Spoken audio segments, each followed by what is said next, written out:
Pasukan TNI ini sudah siap sedia di Natuna. Jika pecah perang, ini yang akan dilakukan Indonesia terhadap Malaysia.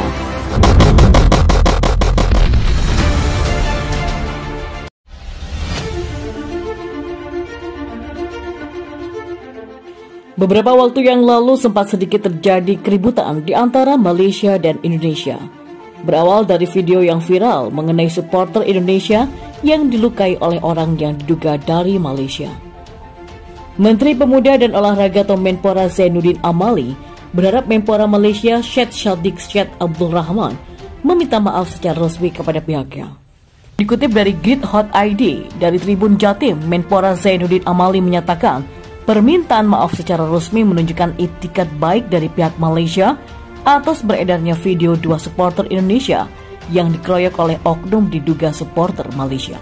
Memang sudah ada permintaan maaf di Twitter, namun sebaiknya karena kami mengirim surat secara resmi, maka harus dijawab juga secara resmi, kata Zainuddin Amali di Surabaya pada Minggu beberapa waktu yang lalu.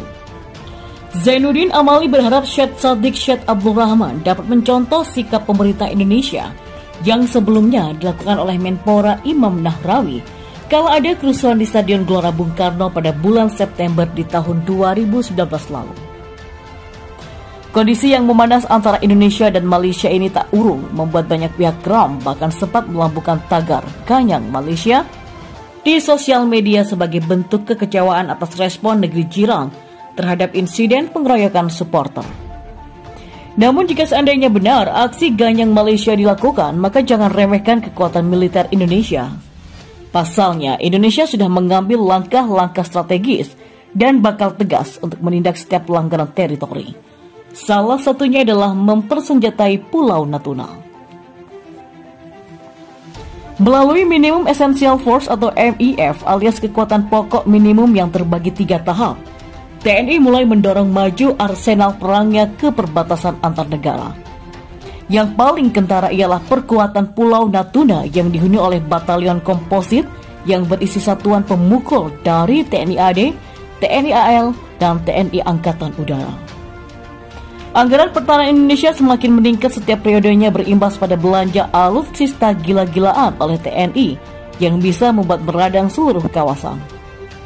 Setelah pembangunan infrastruktur macam pelebaran dermaga, pembangunan landasan pacu, hanggar dan barak prajurit selesai, maka isian alat menggebuk pun mulai disuntikan ke Natuna. Alat utama sistem senjata atau alutsista yang ditempatkan di Natuna pun tak main-main. Di sana disiagakan 3 KRI ukuran besar sekelas frigat Bung Tomo class dan korvet Diponegoro class untuk melakukan patroli di perairan Natuna dan Laut China Selatan. Yang terbaru tentunya korvet alias Parchim TNI AL yang tanpa diduga ternyata ikutan nimbrung di Natuna. Sedianya juga akan ditempatkan kapal selam di Natuna untuk menanggulangi aspek peperangan bawah laut. Belum selesai sampai di situ, rencananya di Natuna juga akan ditempatkan 1 skuadron pesawat tempur untuk melakukan operasi patroli udara berkemampuan maritim strike. Pesawat tempurnya pun merupakan kelas Wahid macam F-16 CD Block 52 ID dan Sukhoi Su-2730 milik TNI Angkatan Udara. Merasa masih kurang? Tenang, ada lagi penambahan pasukan elit 3 Matra milik TNI macam Marinir, Paskas, dan juga Kostrad. Di Natuna juga disiagakan berbagai macam radar penjejak agar dapat mengetahui jika ada unsur asing yang menyelonong masuk ke teritori Indonesia tanpa izin. Bahkan pesawat siluman atau stealth pun bakal terdeteksi jika mencoba melakukan pelanggaran. Perkuatan Natuna dimaksudkan sebagai unsur penangkal dengan jargon gebuk duluan sebelum masuk, dalam artian cegah dulu, jauh di luar sebelum masuk ke teritori Indonesia. Tentu, dijadikannya Natuna sebagai pangkalan militer pemukul terdepan TNI di bagian utara Indonesia membuat banyak negara was-was. Salah satunya ialah Malaysia yang sudah panik bukan main karena kekuatan TNI di Natuna bisa memenggal atau membelah negara mereka menjadi 2 bagian. Posisi Natuna berada di tengah antara semenanjung Malaysia serta Sabah dan Sarawak.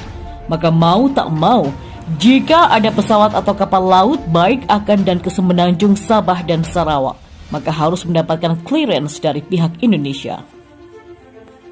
Jika Indonesia mau jahat, bisa saja jalur antara Semenanjung Sarawak diblokade untuk mengurung salah satu wilayah negara Malaysia itu.